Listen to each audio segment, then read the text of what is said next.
Ladies and gentlemen, we live in a world where the fitness industry tells us that health comes in a shiny tub of protein powder. You've seen the ads, shredded bodies, promises of instant muscle gains, and the illusion that one scoop is the secret to vitality. But let me tell you something. It's not just misleading, it's unnecessary. What if I told you there's a natural food found in the grocery store, not the supplement aisle, that can stop muscle loss instantly? No artificial sweeteners, no processed junk, no overpriced powders, just real food doing what your body was designed for. Today we're going to dig into the science, cut through the marketing, and uncover the truth that nature has already given us everything we need to protect our muscles and extend our health span. Forget the powders. Let's talk about the food. Walk down any health food aisle or gym supplement store and you'll see shelves stacked high with brightly colored tubs, each one promising the same thing: bigger muscles, faster recovery, a stronger body. They shout with words like ultra, mega, extreme. They sell you the illusion that if you aren't scooping powder into your shaker bottle, you're somehow falling behind in the race to stay fit. But let's be honest, this isn't science, this is marketing. And in many ways, it's the same marketing playbook that soda companies or fast food chains have been using for decades. Take a highly processed product, package it with bold claims, and convince the consumer it's essential. Now, I'm not saying protein is bad. Protein is absolutely essential. It's one of the 3 macronutrients we can't live without. Your muscles, your enzymes, your hormones, even your immune system, they all depend on protein. The problem isn't protein. The problem is protein powder. The notion that a processed, industrially manufactured powder could ever replace the complexity of real food is not only simplistic, it's misleading. And yet, millions of people have bought into the idea. Why? Because it's easy, it's convenient, and because we've been sold on the myth that more protein equals more health. But here's the truth. Protein powders are not the gold standard of nutrition. In fact, they're often far from it. First, let's talk about what these powders actually are. Most are byproducts of industrial food processing. Take whey protein, for instance. Whey used to be the liquid waste left over from cheese production. For centuries, it was considered useless. But then the supplement industry found a way to dry it, flavor it, and sell it back to you at 30 times the cost. Clever, isn't it? You're paying premium prices for what used to be a waste product, and that's not even the whole story, because once you strip something down into powder form, you've taken it out of its natural context. See, food isn't just about protein or carbs or fat. Food is about the matrix, the whole package of nutrients working together. Think about a piece of salmon. You're not just getting protein. You're getting omega-3 fatty acids, vitamin D, selenium, and a host of other micronutrients that interact in ways we don't fully understand, but which clearly benefit your health. Now compare that to a scoop of vanilla whey isolate. Sure, it's protein, but it's protein divorced from its partners. It's like showing up to a symphony and only hearing the violins. You're missing the richness of the entire orchestra. And then there's the issue of what's added back in. Ever looked at the ingredient label on one of those powders? Artificial sweeteners, stabilizers, emulsifiers, flavoring agents, some of which your body doesn't recognize as food at all. These aren't nutrients, they're chemicals designed to trick your palate into believing you're having a milkshake, but your gut microbiome, the trillions of bacteria that determine everything from your digestion to your mental health, knows the difference. And the evidence is mounting that these additives don't just sit quietly in your system, they disrupt, they inflame, they alter the very foundation of your metabolic health. Another myth the industry pushes is that you need massive amounts of protein to maintain or build. That's just not true. Most people already consume adequate protein in their daily diet. In fact, the limiting factor for muscle growth isn't usually protein at all. It's activity. You can drink all the protein shakes you want, but if you're sitting on the couch all day, your muscles won't grow. It's resistance training, combined with sufficient energy intake, that signals your body to preserve or build muscle tissue. Protein is just the raw material. It's necessary, but it's not sufficient. And then we need to talk about absorption. It's not what you eat, it's what you absorb. A giant 50-gram protein shake might look impressive on the label, but your body can only process so much at a time. Excess protein isn't stored as muscle. It's broken down, converted into glucose, and eventually fat. That means a lot of that expensive powder isn't building your biceps, it's potentially spiking your insulin and padding your waistline. Meanwhile, real foods like eggs, beans, and fish offer protein in amounts your body can actually use effectively, along with the cofactors that make absorption smoother. And let's not forget contamination. Independent lab tests have shown that some protein powders contain heavy metals like arsenic, lead, or cadmium residues from industrial processing and poor manufacturing standards. The industry is notoriously underregulated, meaning what's on the label isn't always what's in the tub. You'd never tolerate those levels of uncertainty in your drinking water, so why tolerate it in something you're consuming daily in the name of health? So here's the bottom line. Protein powders are a product of industry, not of nature. They're designed to sell, not necessarily to heal. The gold standard for nutrition has always been, and always will be, real food, whole foods.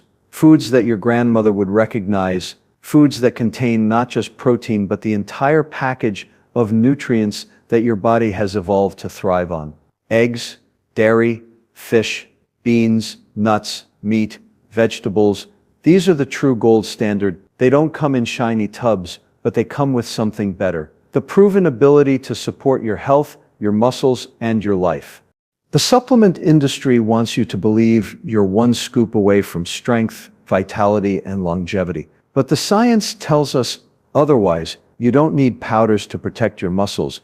You need food, real, whole, unprocessed food. And that's the truth. The marketing doesn't want you to hear. Let's talk about something most people don't want to talk about: getting older. None of us are immune. We celebrate birthdays, but with every candle on the cake, something happens inside our bodies. Slowly, quietly, almost invisibly, we begin to lose muscle. This process even has a name: sarcopenia. It literally means poverty of flesh. Starting around age 30, we lose about 3 to 8% of our muscle mass per decade. After 60, the rate doubles. By the time many people hit their 70s or 80s, they've lost nearly half of their lean muscle tissue. And this isn't just about not being able to flex in the mirror. It's about losing independence, resilience, and ultimately, health. See, muscle is not just about strength. Muscle is metabolic currency. It's the tissue that allows you to climb stairs, lift groceries, or get up from a chair without assistance. But it's also a reservoir. Muscle stores glucose. Muscle burns calories at rest. Muscle supports your immune system during stress. Lose your muscle, and you don't just lose power, you lose metabolic stability. You become more prone to insulin resistance, more vulnerable to falls and fractures, more dependent on others. Sarcopenia isn't cosmetic, it's catastrophic. But here's the important part. Sarcopenia is natural, yes, but it's not inevitable. Aging may set the stage, but lifestyle determines how fast the curtain falls. Let me explain. Our muscles are in a constant state of turnover. Proteins are being broken down and rebuilt all the time, like bricks in a wall being swapped out for new ones. When we're young, the building process outpaces the breakdown. That's why kids grow taller, stronger, more resilient. But as we age, two things happen.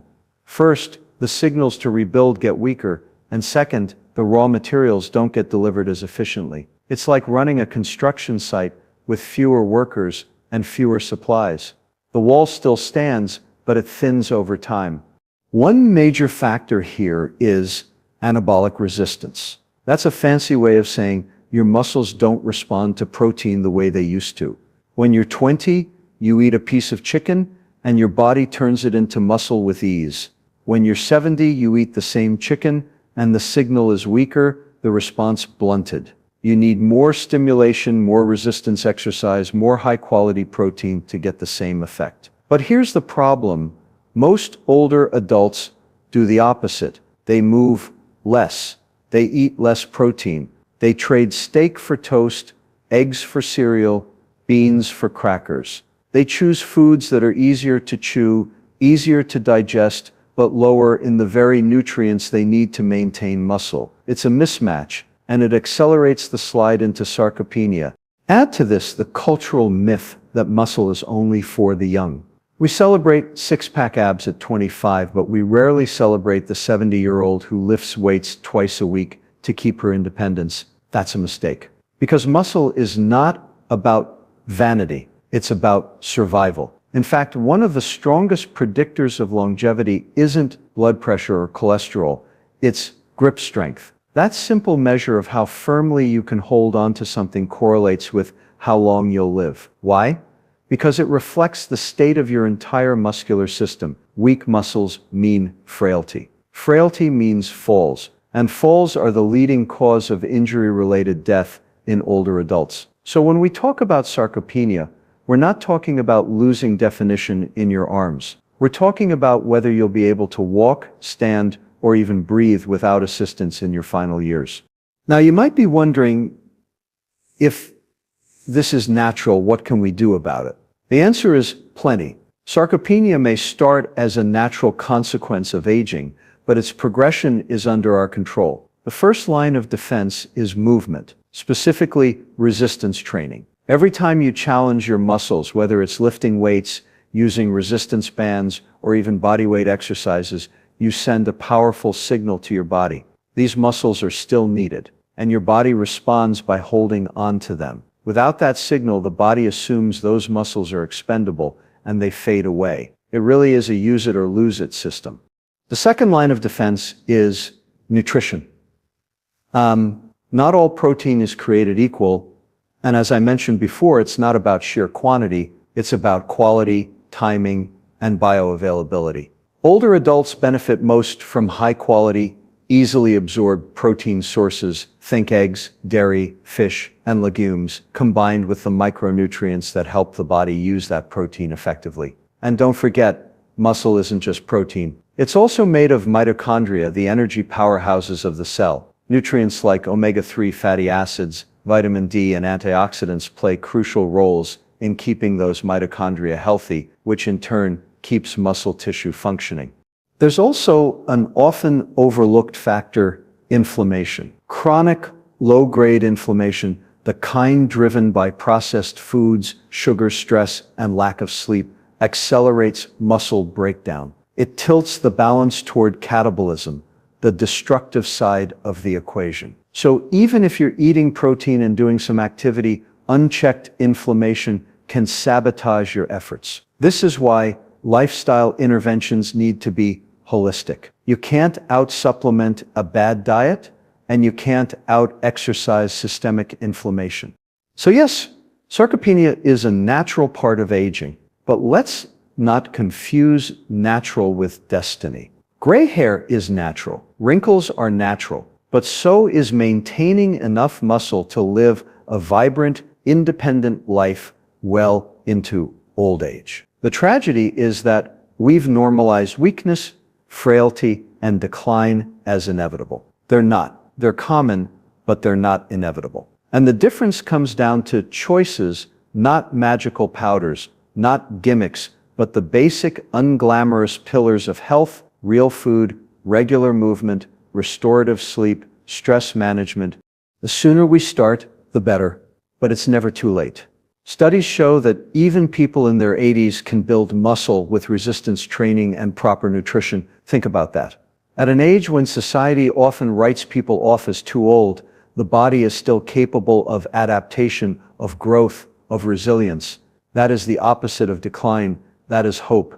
Sarcopenia may be natural, but giving into it is optional. The question isn't whether muscle loss happens. The question is whether we choose to fight back, and the tools to fight back are already in our hands.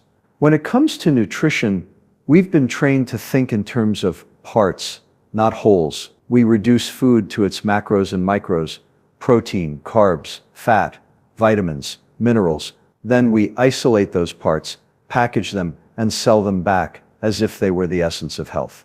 Protein powders, vitamin pills, fortified cereals, they're all based on the same reductionist idea. Take one nutrient, put it in a box, and call it medicine. But that's not how biology works.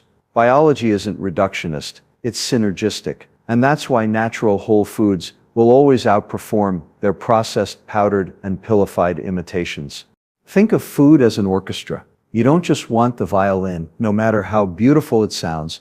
You want the strings, the brass, the percussion, the entire ensemble playing together.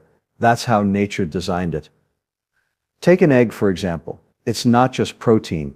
It's also fat-soluble vitamins, choline, lutein, and essential fatty acids, all bundled together in a way your body knows exactly how to use. Or consider beans. They give you protein, yes, but also fiber, resistant starch, folate, magnesium. The protein in beans doesn't just build muscle, it's delivered alongside nutrients that improve gut health, stabilize blood sugar, and support cardiovascular function. Show me a scoop of powder that can do all that. The truth is, nutrients don't work in isolation. They interact. Vitamin D enhances calcium absorption. Vitamin C boosts iron uptake.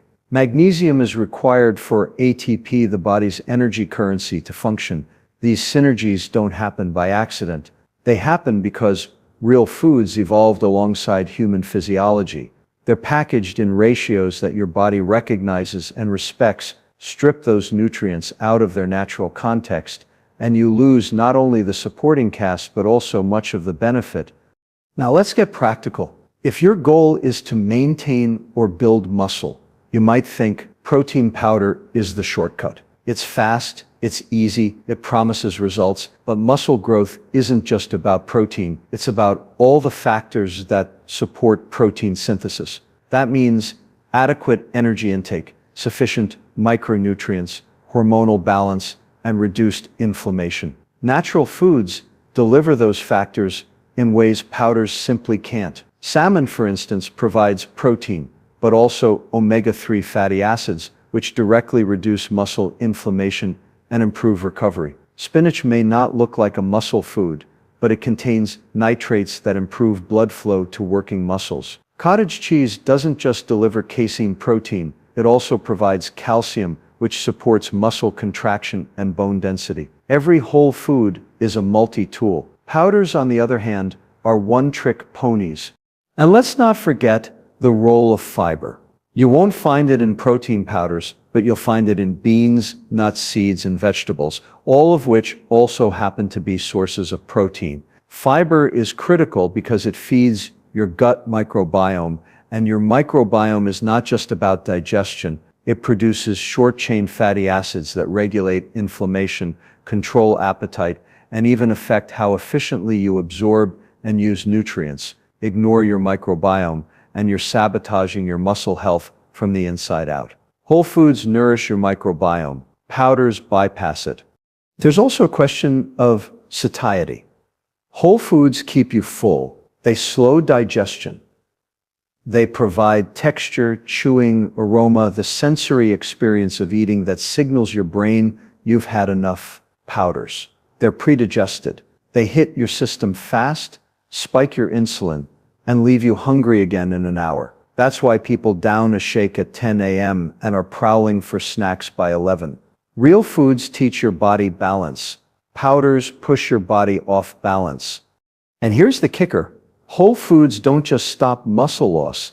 They protect against the very diseases that accelerate it. Sarcopenia doesn't exist in a vacuum. It travels hand in hand with metabolic syndrome, diabetes, cardiovascular disease. Why? Because when you lose muscle, you lose glucose disposal capacity, blood sugar rises, insulin resistance sets in, and the cycle of decline begins. Whole foods, particularly plant-based proteins and omega-3 rich sources, interrupt this cycle. They lower inflammation, improve insulin sensitivity, and keep your metabolism flexible. Protein powder doesn't do that. It's a blunt instrument. Now you might argue, what about convenience? Isn't it easier to scoop powder into a shaker than to cook salmon or boil beans? Sure, but since when did easier mean better? Fast food is easy too. Soda is easy. Cigarettes were once considered easy stress relief. Convenience is the oldest trick in the marketing playbook. It sells because it bypasses patience. But health doesn't come from shortcuts. Health comes from consistency, and consistency is built around habits, not hacks. Cooking whole foods isn't just about nutrients. It's about ritual, about engaging with what you put in your body. That engagement is itself a form of medicine. There's also something almost subversive about eating whole foods today. It means opting out of an industry that profits from your ignorance. When you buy an apple, you're buying one ingredient. No label, no additives, no hidden costs. When you buy protein powder, you're buying a narrative, one that tells you your body needs their product to thrive. But your body doesn't need their product. It needs nutrients in their natural matrix. And nature doesn't make mistakes. So let's return to the central question, which is more effective for stopping muscle loss, powders or whole foods? The answer isn't even close. Whole foods not only provide the protein you need, but also the co-nutrients that ensure that protein becomes muscle, not fat. They regulate appetite, improve digestion, reduce inflammation, and support overall health in ways that powders simply can't match. To put it bluntly, whole foods are medicine. Powders are marketing. And when we're talking about muscle, we're not just talking about aesthetics. We're talking about independence, longevity, and vitality. Those aren't things you can scoop out of a tub. They come from nourishing your body the way it was designed to be nourished with real food. Because the gold standard isn't convenience, it's effectiveness. And nothing is more effective than what nature has already put on your plate. When it comes to nutrition, we've been taught to think in terms of numbers, calories, grams of protein, percentages on a nutrition label. Bigger numbers look better, right? A protein shake with 50 grams of protein must be better than a piece of salmon with 20 grams. At least that's what the marketing suggests. But here's the problem. Your body doesn't read labels.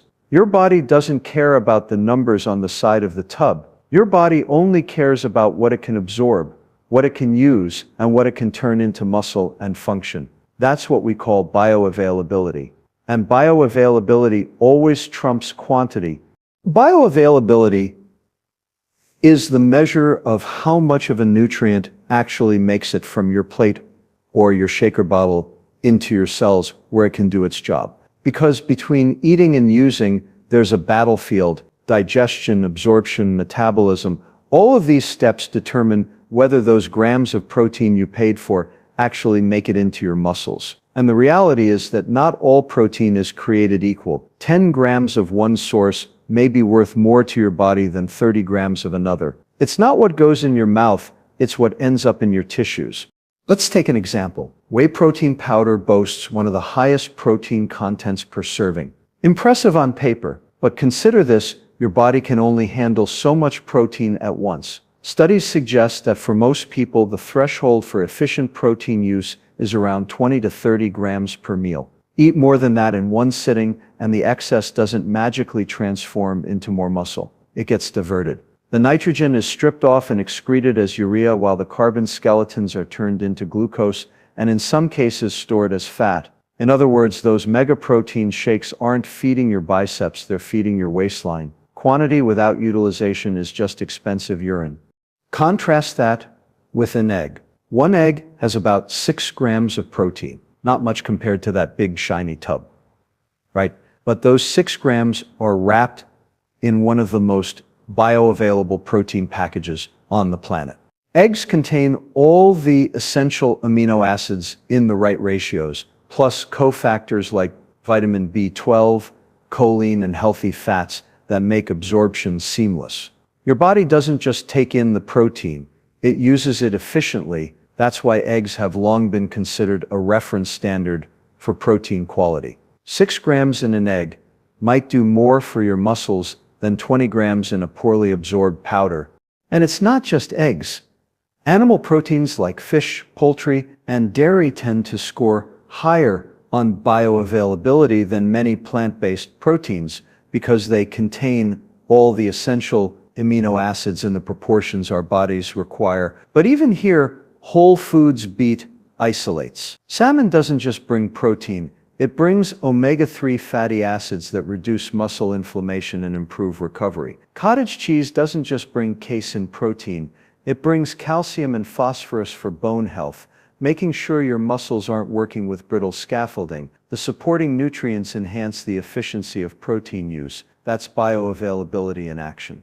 Plant proteins can be trickier because some are incomplete, missing one or more essential. But here again, the power of whole foods shows itself. Beans and rice, eaten together, complement each other to provide a complete amino acid profile. Add vegetables, and you've got fiber, antioxidants, and phytonutrients that improve overall metabolic health. It's not just about the protein content, it's about the synergy of nutrients working together to maximize absorption and utilization. That's why traditional diets across the world paired plant foods in ways that ensured complete nutrition long before anyone knew what an amino acid was. Nature provided the blueprint. Now let's consider the role of the gut. Your digestive system isn't a simple pipe, it's an ecosystem. And that ecosystem determines how much of what you eat gets absorbed. Artificial sweeteners, emulsifiers, and additives found in many protein powders can disrupt the gut microbiome, reducing its ability to help digest and absorb nutrients. That means the very shake you thought was fueling your muscles could be making your gut less capable of delivering nutrients over time. Whole foods, on the other hand, feed the gut. Fiber nourishes beneficial bacteria. Polyphenols from plants act as prebiotics. A healthy gut means higher nutrient bioavailability, which means more of what you eat becomes usable fuel for your body. Let's also talk about timing. Bioavailability isn't just about what you eat, but when and how you eat it. Protein spread evenly across meals is more effective for muscle preservation than loading it all into one giant serving. Why? Because your body can only trigger muscle protein synthesis so many times in a given window. Hitting that sweet spot, say 25 grams at breakfast, lunch, and dinner, provides multiple opportunities to rebuild muscle throughout the day. That's efficient use. That's bioavailability at work. And here's another dimension: inflammation. Chronic inflammation, often fueled by processed foods and sugar, blunts the body's ability to build muscle even when protein intake is high. You can pour protein into the system all you want, but if inflammation is clogging the machinery, the muscle won't grow. Whole foods, rich in antioxidants and anti-inflammatory compounds, restore that machinery. They don't just deliver protein, they make sure protein can do its job. Bioavailability isn't just about digestion, it's about the entire metabolic context. So the next time you see a label boasting 50 grams of protein per serving, ask yourself, how much of that is actually going to end up where I need it? Because if your body can't use it, it doesn't matter how much you consume, more isn't better. Better is better. And better means choosing foods that deliver protein in a form your body can absorb, utilize, and integrate into living tissue. Quantity impresses in advertising. Bioavailability wins in biology. And biology doesn't care about labels or marketing, it cares about function. That's why whole foods, with their complex matrix of nutrients, will always beat powders on the playing field that really matters what your body can use to build and sustain muscle. Because in the end, it's not about how much protein you eat, it's about how much protein becomes you. When people hear the word muscle, they usually think of gyms, mirrors, and maybe flexing on the beach. The conversation around muscle has been hijacked by aesthetics. Bigger biceps, firmer abs, stronger glutes. But let's step back and look at the bigger picture, because muscle is not just about looking good. Muscle is about staying alive. It's about how your body manages energy, how it resists disease, and how long and how well you live. Muscle isn't a vanity metric. It's the central bank of your metabolic health. Think of your body as an economy. Every bite of food you eat is like currency. Your body needs to decide where to spend it, where to save it, and where to invest it. Muscle is the biggest spender in that economy. It burns energy at rest, it soaks up glucose after meals, and it acts as a buffer against metabolic chaos. The more muscle you have, the more stable your economy. The less muscle you have, the more unstable, leaving you vulnerable to recessions, crashes, and ultimately bankruptcy. And that bankruptcy isn't financial, it's diabetes, frailty, dementia, and premature death. Here's the reality. Muscle is the single biggest site of glucose disposal in the body. Every time you eat carbs, your blood sugar rises. Insulin shows up like a traffic cop, directing that sugar out of the bloodstream and into tissues. Where does most of it go? Into muscle. Healthy muscle is like a sponge. It soaks up glucose easily, keeping blood sugar in check and insulin levels low. But start losing muscle, and that sponge shrinks. Suddenly the same meal that used to be handled with ease now lingers in your blood. Insulin has to work overtime. Over time, your cells stop listening. Insulin resistance develops. And insulin resistance is the root cause of metabolic syndrome, which is the root cause of nearly every chronic disease of our time: obesity, heart disease, Alzheimer's, even cancer. So when you protect your muscle, you're not just protecting your mobility, you're protecting your metabolism.